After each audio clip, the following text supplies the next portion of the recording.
Dear students, നമ്മൾ ഇന്ന് discuss ചെയ്യുന്നത് 10th സ്റ്റാൻഡേർഡിലെ model question paper set C ആണ്.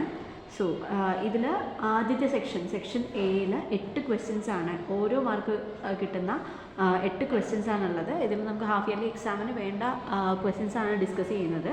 So first question, the 8th term of an arithmetic sequence is 25 and 12th term is 30. What is the 16th term of the sequence? This is our first question. So x8 തന്നിട്ടുണ്ട്. എട്ടാമത്തെ term ആ സീക്വൻസിലെ 8th term എന്ന് പറയുന്നത് 25 ആണെന്ന് നമുക്കറിയാം. And x12 എന്ന് പറയുന്നത് 30 ആണെന്ന് നമുക്കറിയാം. ഓക്കെ, അപ്പോൾ x8 കിട്ടാൻ വേണ്ടി നമ്മുടെ ഫസ്റ്റ് ടേമിനെ നമ്മളൊരു x1 ആയിട്ട് എടുക്കുകയാണെങ്കിൽ അതിൻ്റെ കൂടെ 7d ആഡ് ചെയ്താലാണ് നമുക്ക് എന്ത് കിട്ടുന്നത്, 25 കിട്ടുന്നത്. സോ അതേപോലെ x1നോട് കൂടി എത്ര 11 ടൈംസ് കോമൺ ഡിഫറൻസ് ആഡ് ചെയ്യുന്ന സമയത്താണ് നമുക്ക് എന്ത് കിട്ടുന്നത്, ഈ 12th ടേം കിട്ടുന്നത്. We have to find the 16th term of this sequence. നമുക്ക് എന്ത് കണ്ടുപിടിക്കണം, 16th ടേം കണ്ടെത്തണം. ഓക്കെ, സോ ഇവിടുത്തെ 16th ടേം x16 കണ്ടെത്താൻ വേണ്ടി x1 + 15d ആണ് നമുക്ക് ചെയ്യേണ്ടത്.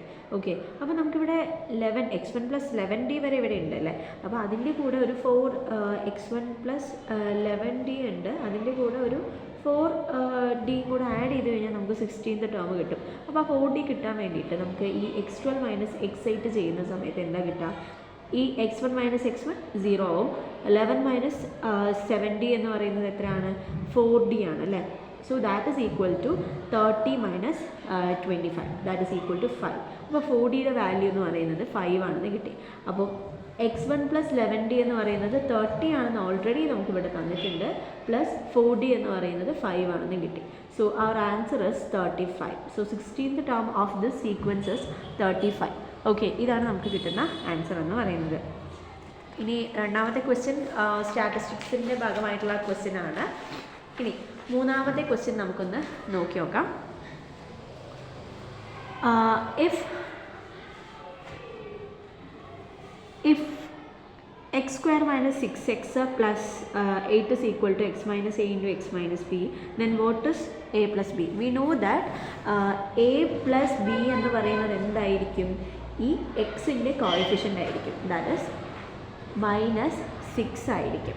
Okay, a + b equal to ഇവിടെ x - a into x - b എന്ന് പറയുന്ന ഈ ഒരു പ്രോഡക്റ്റിൻ്റെ എക്സ്പാൻഷൻ എന്ന് പറയുന്നത് x² - a + b x + ab ആണ്. ഓക്കെ, അപ്പോൾ ഇവിടെ a + bയുടെ സ്ഥാനത്ത് ഉള്ള നമ്പർ ഏതാണെന്ന് നോക്കുക. അത് എക്സിൻ്റെ കോഎഫിഷ്യൻറ്റ്, ഈ നെഗറ്റീവ് നമുക്ക് ഇവിടെ ഉള്ളത് കൊണ്ട് a + b എന്ന് പറയുന്നത് എന്തായിരിക്കും, a + b = 6 ആയിരിക്കും. ഓക്കെ, ഇനി എ ബി കണ്ടെത്താനാണ് നമുക്ക് ആവശ്യപ്പെടുന്നത് എങ്കിൽ എ ബിയുടെ വാല്യൂ എന്തായിരിക്കും, ദാറ്റ് ഈസ് ഈക്വൽ ടു 8 ആയിരിക്കും. ഓക്കെ, അപ്പോൾ a + b എന്ന് പറയുന്നത് ഇവിടെ 6 ആണ്. So option A is the right answer. And next question, 4 circles are shown below with a chord and tangent at its ends. In which picture y = ½ x? ഈ തന്നിരിക്കുന്ന 4 പിക്ചേഴ്സിൽ എക്സിൻ്റെ പകുതി y ആകുന്നത് ഏത് ഫിഗറിലാണ് എന്നാണ് നമുക്ക് കണ്ടെത്തേണ്ടതായിട്ടുള്ളത്. ഇത് നമുക്ക് നേരത്തെ അറിയാവുന്ന കാര്യമാണ്. ഈ സെൻട്രൽ ആംഗിൾ എന്ന് പറയുന്നത് x ഡിഗ്രി ആണെങ്കിൽ ഈ ടാൻജൻറ്റും ഈ കോഡും തമ്മിലുണ്ടാക്കുന്ന ഈ ആംഗിൾ എന്തായിരിക്കും, ½ x ഡിഗ്രി ആയിരിക്കും. ഓക്കെ, അങ്ങനെയാണെങ്കിൽ നമ്മുടെ ഈ ഫിഗറാണ്, ആദ്യത്തെ ഫിഗറാണ് കറക്റ്റായിട്ട് നമുക്ക് വരുന്നത്. y = ½ x ആകുന്ന പിക്ചർ എന്ന് പറയുന്നത് ഓപ്ഷൻ എ ആണ്. So this is the correct answer.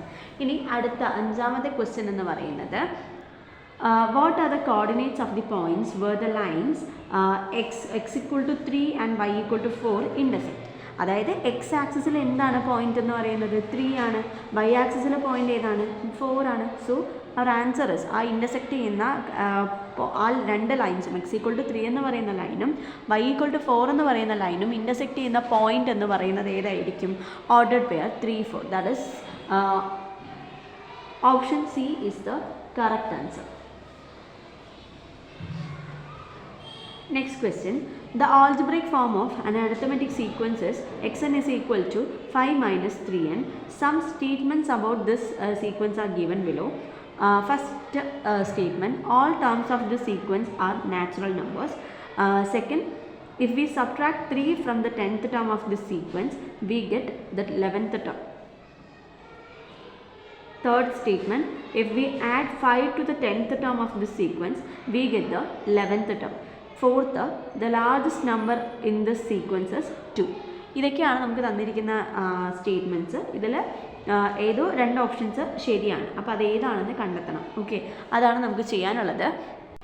അപ്പോൾ നമുക്ക് ആ ഓരോ സ്റ്റേറ്റ്മെൻറ്റ്സും നോക്കാം. All terms of the sequence are natural numbers. ഇതാണ് നമുക്ക് ആദ്യം തന്നിരിക്കുന്ന സ്റ്റേറ്റ്മെൻറ്റ്. അപ്പോൾ ഇത് നാച്ചുറൽ നമ്പേഴ്സ് ആവണമെന്നുണ്ടെങ്കിൽ നമുക്ക് എന്ത് ചെയ്യണം? ആൾജിബ്രൈക് ഫോം തന്നിട്ടുണ്ട്. ഇതിൽ എന്നിന് പകരം ഓരോ വാല്യൂസും സബ്സ്റ്റിറ്റ്യൂട്ട് ചെയ്ത് നോക്കാം. അപ്പോൾ xn is equal to 5 minus 3n ആയതുകൊണ്ട് x1 equal to 5 minus 3 into 1 that is equal to 2 ആണ് വരുന്നത്. ഇനി x2 രണ്ടാമത്തെ ടേം ഓഫ് ദിസ് സീക്വൻസ് എന്ന് പറയുന്നത് 5 minus 3 into 2 that is 6. 5 minus 6 equal to -1. അപ്പോൾ നമുക്ക് x2യുടെ വാല്യൂ x2 എന്ന് പറയുന്ന ടേം കിട്ടി. ഇനി അടുത്തത് x3 എന്ന് പറയുന്നത് 5 minus 9 that is equal to -4. Okay, so നമുക്ക് നോക്കുന്ന സമയത്ത് 2 -1 -4 ഇതെല്ലാം എന്തല്ല, ഈ -1ഉം -4 ഒന്നും നാച്ചുറൽ നമ്പേഴ്സ് അല്ല. അപ്പോൾ ഈ ഒരു സ്റ്റേറ്റ്മെൻറ്റ് എന്ന് പറയുന്നത് തെറ്റാണ്. ഓക്കെ, ഇനി അടുത്ത സ്റ്റേറ്റ്മെൻറ്റ്. ഇവിടുത്തെ സീക്വൻസ് നോക്കുന്ന സമയത്ത് കോമൺ ഡിഫറൻസ് എന്ന് പറയുന്നത് -3 ആയിട്ടാണ് വരുന്നത് അല്ലേ. 2ൽ നിന്ന് -3 മൈനസ് ചെയ്യുന്ന സമയത്താണ് എന്ത് ചെയ്യുന്നത്? -1 നമുക്ക് കിട്ടുന്നത്.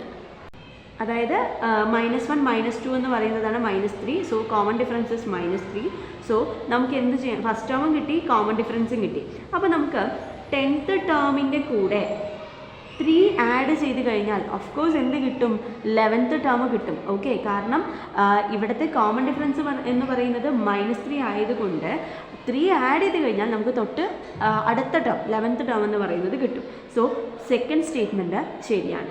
Okay, if we add 5 to the 10th term of the sequence, we get the 11th term. 5 എന്ന് പറയുന്നത് കോമൺ ഡിഫറൻസ് ആയിരുന്നു, അല്ലെങ്കിൽ കോമൺ ഡിഫറൻസിൻ്റെ നെഗറ്റീവ് ആണ് എന്നുണ്ടെങ്കിൽ നമുക്ക് എന്ത് ചെയ്യാൻ പറ്റും?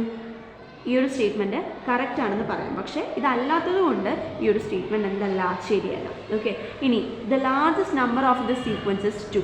അത് ശരിയാണല്ലോ, കാരണം ബാക്കി ഇനി വരുന്ന x2 x3 x4 ഒക്കെ എന്തായിരിക്കും? നെഗറ്റീവ് നമ്പേഴ്സ് ആയിരിക്കും. സോ x1 എന്ന് പറയുന്ന ഈ നമ്പറാണ് ഇതിലെ ഏറ്റവും ലാർജസ്റ്റ് നമ്പർ.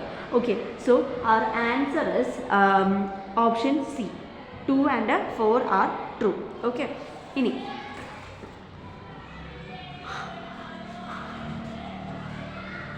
അടുത്തത്, read the following statements about the picture on the right. C is inside the circle passing through A, B, D. ഇവിടെ നമുക്ക് ഒരു ക്വാഡ്രിലാറ്ററൽ തന്നിട്ടുണ്ട്, അതിൻ്റെ 3 ആംഗിൾസ് തന്നിട്ടുണ്ട്. ഇവിടെ 110 ഇവിടെ 100 110 90 ഡിഗ്രി. അങ്ങനെയാണെങ്കിൽ ഈ ഒരു ആംഗിൾ എത്രയായിരിക്കും അതിൻ്റെ മെഷർമെൻറ്റ് എന്ന് പറയുന്നത്? അത് നമുക്ക് കണ്ടെത്തണം. And statements C is inside the circle passing through A B D and D is outside the circle passing through B C D and B is on the circle passing through A D C. C is outside the circle passing through A B C. ഇതൊക്കെയാണ് നമുക്ക് തന്നിരിക്കുന്ന statements എന്ന് പറയുന്നത്. അപ്പോൾ ഈ ഒരു angle, ഇവിടുത്തെ നാലാമത്തെ ആംഗിൾ എന്ന് പറയുന്നത് ഇത് 100 + 110 210 210 + 90 300.